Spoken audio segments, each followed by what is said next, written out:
that. Top 3 overachievers of week 6. First team I want to go over is the New York Giants at 5-1. 5-1 in the season so far, after just coming off a very convincing win against the Baltimore Ravens. That's impressive in itself to beat the Ravens and to take down Lamar Jackson and those boys when you're a way less talented team. But you still did it though, through great coaching, through a running game, through defense. Like, you still got it. Like, and that's how they've been winning lately. I want to go over the biggest part of this team. To me, the biggest reason why this team is overachieving, when nobody thought they would be anything, because I didn't think they would be anything either. But I wasn't anticipating Saquon Barkley, the running back that they have, coming back this year healthy, not injured, but healthy, and playing like top tier. Like, Saquon Barkley, dude. Saquon Barkley is the heart and soul of this team. Like, this guy, he looks healthy, and really he's playing like one of the best weapons in football right now. Not even just running backs. I'm talking about like wide receivers, running backs, tight ends, any kind of offensive weapon. He's like top 3 right now to me, in my eyes. Like, he's carrying this fucking team, dude. I'm telling you, bro. If you watch any game, it's all through the running game. It's all through Saquon. Like, they don't have much talent. Like, honestly, like, the wide receivers, there's really not much there. And like the receivers aren't that great. The tight ends aren't that great. The O-line's not even great. Like, the O-line, we all know the O-line's not that great. Even though they drafted a couple tackles in the last couple of years that have actually they look pretty good. They look okay, but like the interior's not really anything to speak about. Not anything nice. So like, here's what's also very impressive to me is that Daniel Jones, everybody rips on Daniel Jones. Everybody does not like this guy. And like, he's the quarterback. And I don't necessarily disagree. Like, I had more hope for Daniel Jones earlier in his career. It's been like 4 years now. Like, it's like, it's been a while where like, we've seen enough, and I feel like it hasn't really got there. It hasn't been that great, but also he's been on a bad team this whole time. So, I mean, I don't know, like, this O-line's been so bad. It's never let him, Jesus Christ. My wire's all stuck. I feel like the Giants have never let Daniel Jones really thrive. So I guess that's kind of why I see, Daniel Jones, like, he's kind of whatever. But like, honestly, this season he's been very impressive just running the ball though. Like, and he's kind of always had that. He's always had that potential of like, he's like a sneaky good athlete when like nobody thinks he is. But like, he can somehow break off like an 80-yard running touchdown. You're like, what the fuck? What the hell happened? What was that? Like, what? This little white boy just ran by me? But like, dude, I'm telling you, bro. Like, he's actually very dangerous on the run. And then you have Saquon Barkley, like I talked about. So those two running together, they could do read option off each other, RPOs. Like, they could play that kind of offense. And like, the running offense is working for them, bro. Like Daniel Jones, like, just takes off. He'll rather not even throw the ball, honestly. Like, if his first read's not open, he's running, dude. Like, oh, dude, I'm out of here. I'm running. Or I'm going to flip it to Saquon and then he'll run it. Or like, that's their whole offense, but it's working. It's actually fucking working, dude. That's what's really impressive about this team. Especially when they played the Packers. Like, the last week they played the Packers, Daniel Jones had like a sprained ankle. So everyone thought like, oh, he has a sprained ankle. He's not going to be able to like run around and like do all the running plays. We're going to have to see how he is just throwing the ball from the pocket and see if they can win. And really what we saw is that he tried to just stay in the pocket and throw, but like, the wide receivers are trash. The tight ends aren't great. And like, there's not a lot of weapons. So like, he just has to keep throwing it to Saquon Barkley in the backfield. So he's like, dude, why? Like, he's like, dude, like, this isn't gonna work. Like he knew that like they're not gonna win like this because they just don't have enough talent. Like, it's not there, and like, honestly, he doesn't really make the best throws in my opinion either. Not the most accurate guy. So like, what does he do on a sprained ankle? He's like, I'm gonna start running the ball. Like, it's like third quarter now. He's like, you know what, dude, we're not gonna win this game unless I start running. So I need to start running, dude.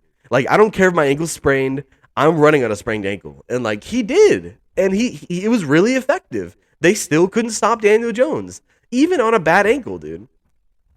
And like it also just shows you how tough this guy is, dude. He's a tough guy. He's actually a tough guy. And like you can say whatever you want about him, but like for him to do that for his team, it's honorable and I respect it. I don't know about y'all, but I respect that from Daniel Jones. I think that's actually very cool of him. Just knowing that like he needs to do it. He needs to run to win the game. Like I feel like these are all the reasons why the Giants, even though nobody thought they would, they're overachieving. The next team I want to go into that I think is overachieving right now in Week 6 is the Dallas Cowboys at 4-2. Here's the thing about the Cowboys, man, and here's the thing that I want to get through with the whole how the whole NFL sees them and everything, and all the fans and all that. Like, it's crazy to me how I think it's also just crazy. So Dak Prescott, let me just fill you in real quick. Dak Prescott, if you don't know, he played the first game of the season and then he got injured, and then he's been out this whole time. He hasn't been playing ever since that first game, and they lost that first game that he got injured in. So Cooper Rush, the backup quarterback, comes in. Now he has to play all these games, and ever since he started playing, well, to be fair, they just lost. They just lost to the Eagles on Sunday, but he was undefeated. He was undefeated until then. They ripped off 4 wins with him, back to back, 4 wins, and then they just lost to the Eagles. But like, it's the Eagles though, dude. Like, it's like I don't even blame them for losing that game. But I'm gonna get into that a little bit later on why they lost that game also. But yeah, here's the thing, dude. Dallas Cowboys fans and NFL fans in general are just delusional. Like, they're just crazy to think that, like, I've been hearing so much talk of people being like, Cooper Rush, Cooper Rush should keep the starting job, bro. Like, he's playing so good, and like, dude, why were they paying Dak Prescott all the Dak quarterback? Jesus Christ, why were they paying Dak Prescott all this money when like you could have just had Cooper Rush and he plays better? Like, and like all this like delusional, ignorant talk from Dallas Cowboy fans and NFL fans in general, just being like so riding Cooper Rush's dick, right? And it's like, bro, this like Dak is on a different level than this guy, bro. Like don't forget about Dak. Don't forget like how much better of a quarterback Dak Prescott is. Like, it's not even close, dude. And like the only reason why Cooper Rush has been like able to have success in the last 4 games when they won those 4 games, it's because like he barely has to pass the ball. Like, he barely has to really do anything, because now that they have a backup quarterback in, that Dallas Cowboys offense are like, oh, we're going to try to make it as easy as possible for him, because we know that he's not as good as Dak, right? That's what they're doing. So they're trying to make it as easy and simple as possible for him. So like, they're really just going to rely on their running attack. And it's been working. It's been working in every game this season. It's been working. Where like they have Pollard, and he's the big he's the explosive fast back.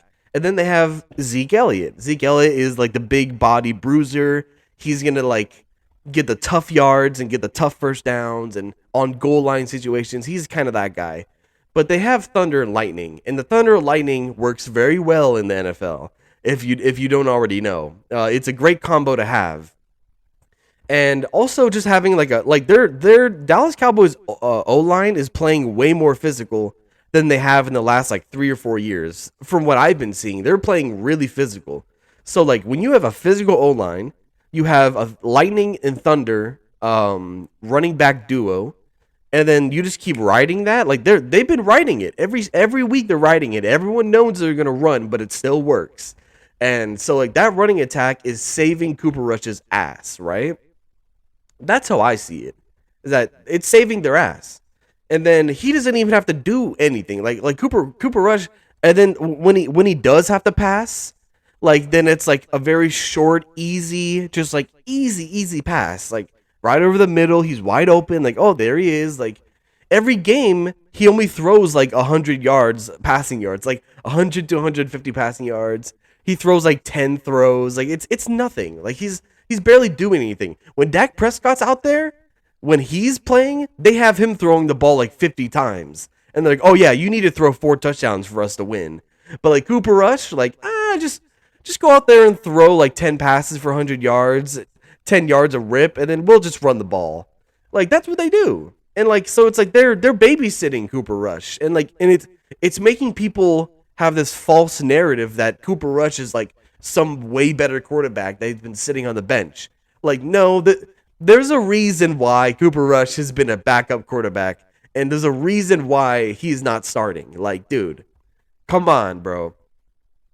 Um, I will say that the Cowboys defense is honestly the real reason. Like the running game's great, but the real reason why Dallas Cowboys are actually able to win and overachieve in the league right now is because their defense plays lights out a lot.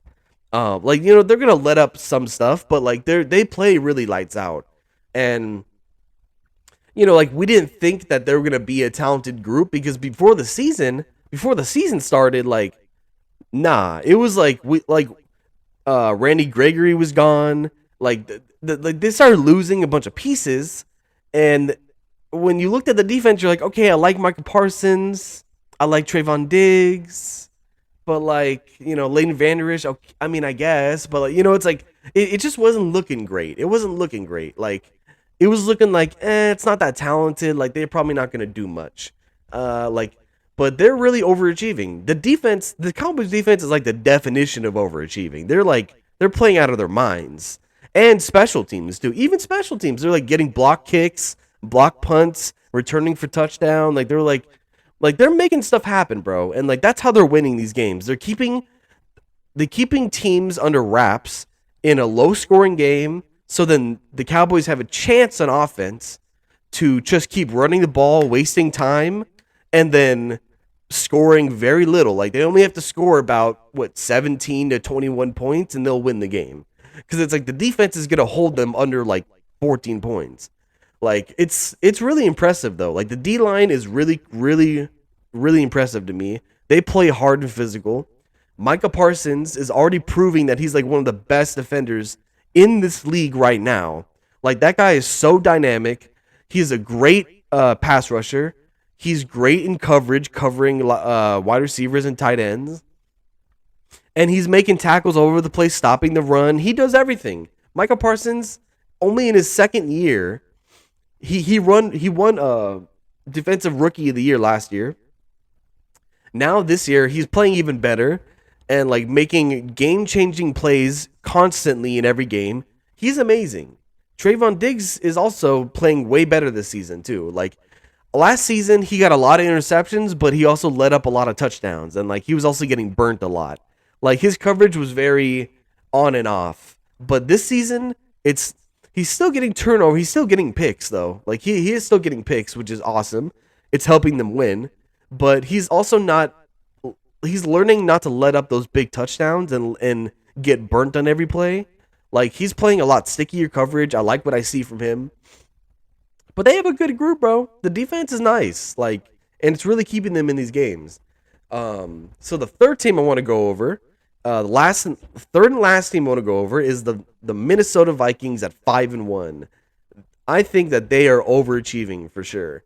And also the Vikings, this is like the team where I don't know if they can keep overachieving. Like the other two, the Giants and the Cowboys, I think they're still going to be able to keep maintaining this and still like, especially because when Dallas gets Dak back, then I think it's going to take them to another level. Like I think it's going to help a lot and they can keep the same formula and still win. But with the Vikings, I feel like they're, oh, my bad. Man, my allergies are all messed up. It's my throat's all messed up. It's bad. But we're still pushing through though. We're pushing through. Vikings at 5-1.